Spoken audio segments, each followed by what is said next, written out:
আমাদের মহাবিশ্ব বিশাল, অথচ আমরা কেবল পৃথিবীটাকে চিনি।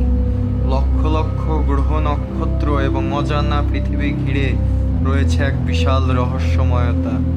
আজকের এই ডকুমেন্টারিতে আমরা এক অজানা জগতে পা রাখতে যাচ্ছি।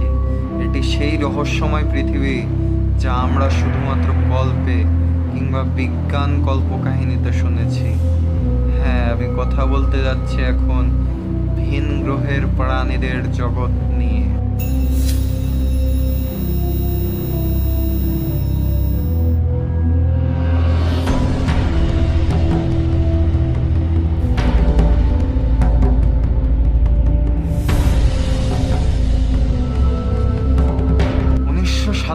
সালে রসওয়েল থেকে শুরু পৃথিবীর বিভিন্ন প্রান্তে ইউএফও বা অজ্ঞাত উড়ন্ত বস্তু দেখার দাবি